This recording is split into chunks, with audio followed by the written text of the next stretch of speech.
American മണ്ണിൽ ജനിക്കുന്ന കുഞ്ഞുങ്ങൾക്ക് ഭരണഘടനാപരമായ പൗരത്വത്തിന് പൂർണ്ണ അവകാശമുണ്ടെന്ന് US സുപ്രീം കോടതി. ജന്മനാട്ടിലെ പൗരത്വാവകാശം നിഷേധിക്കാനുള്ള പ്രസിഡന്റ് ഡൊണാൾഡ് ട്രംപിന്റെ വിവാദ നീക്കത്തെ പൂർണ്ണമായും തള്ളിക്കൊണ്ടാണ് സുപ്രീം കോടതിയുടെ ചരിത്രപരമായ ഉത്തരവ് പുറത്തുവന്നിരിക്കുന്നത്.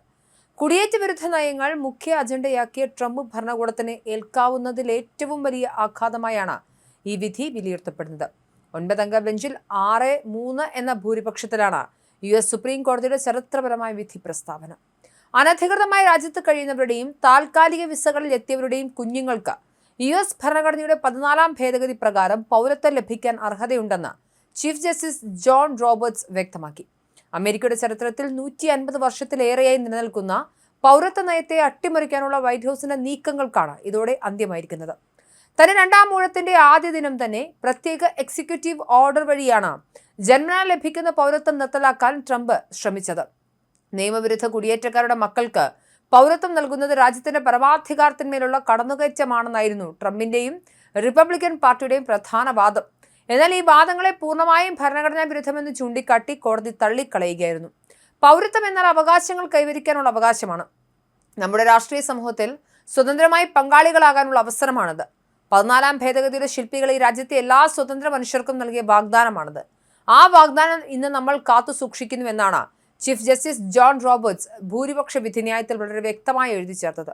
അമേരിക്കയുടെ അടിസ്ഥാന മൂല്യങ്ങളെ ഉയർത്തിപ്പിടിക്കുന്നതാണ് ഈ വാക്കുകൾ. കോടതി ബെഞ്ചിലെ വോട്ട് നിലയും ശ്രദ്ധേയമായ ചർച്ചകൾക്ക് വഴി തുറന്നിട്ടുണ്ട്. ചീഫ് ജസ്റ്റിസ് ജോൺ റോബർട്ട്സിനൊപ്പം ട്രംപ് തന്നെ നിയമിച്ച ലിബറൽ ജഡ്ജിമാരും 2 കൺസർവേറ്റീവ് ജഡ്ജിമാരും അമിക്കോണി ബാരറ്റ്, ബ്രെറ്റ് കവനോ ചേർന്നാണ് ട്രംപിന്റെ എക്സിക്യൂട്ടീവ് ഓർഡർ ഭരണഘടനാ വിരുദ്ധമാണെന്ന് വിധിച്ചത്. ഭരണഘടനയുടെ അന്തസ്സത്ത ഉയർത്തിപ്പിടിക്കുന്നതിൽ ജഡ്ജിമാർ കാട്ടിയ നിഷ്പക്ഷത നിയമവൃത്തങ്ങളിൽ വലിയ പ്രശംസ പിടിച്ചുപറ്റി. അതേസമയം ജസ്റ്റിസുമാരായ Clarence Thomas, Neil Gorsuch, Samuel Alito എന്നിവർ വിധിയോട് കടുത്ത വിയോജിപ്പ് രേഖപ്പെടുത്തി.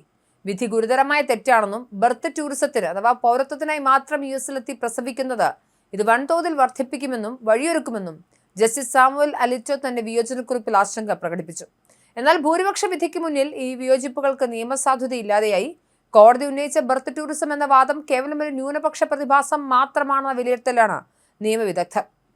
പൗരത്വത്തിനായി മാത്രം വിദേശികൾ അമേരിക്കയിലേക്ക് ഒഴുകുന്നുവെന്ന തീവ്ര വലതുപക്ഷ വാദങ്ങളുടെ മുനയൊടിക്കുന്നതാണ് കോടതിയുടെ നിരീക്ഷണം. രാജ്യത്ത് ജനിച്ചു വളരുന്ന കുഞ്ഞുങ്ങളുടെ അവകാശങ്ങളെ അനാവശ്യ ഭീതികൾ മുൻനിർത്തി ഇല്ലാതാക്കാനാകില്ലെന്ന് വിധി അടിവരയിടുന്നു. കോടതി വിധിക്കെതിരെ തന്റെ സോഷ്യൽ മീഡിയ പ്ലാറ്റ്ഫോമായ ട്രൂത്ത് സോഷ്യൽ വഴി ട്രംപ് ഒട്ടും സമയം കളാതെ രൂക്ഷമായി പ്രതികരിച്ചു. വിധി രാജ്യത്തിനൊട്ടും ഗുണകരമല്ലെന്ന് പറഞ്ഞ ട്രംപ് സുപ്രീം കോടതി വിധി മറികടക്കാൻ പാർലമെന്റ് വഴി പുതിയ നിയമനിർമ്മാണം നടത്താൻ റിപ്പബ്ലിക്കൻ അംഗങ്ങളോട് ആഹ്വാനം ചെയ്തു. ഇതിനായി കടുപ്പമേറിയ ഭരണഘടനാ ഭേദഗതികളുടെ ആവശ്യമില്ലെന്നും സാധാരണ നിയമനിർമ്മാണം മതിയെന്നുമാണ് ട്രംപിന്റെ പുതിയ വാദം. അതേസമയം ഡെമോക്രാറ്റിക് പാർട്ടി നേതാക്കളും അന്താരാഷ്ട്ര മനുഷ്യാവകാശ സംഘടനകളും സുപ്രീം കോടതി വിധിയെ ആവേശത്തോടെയാണ് സ്വാഗതം ചെയ്തത്.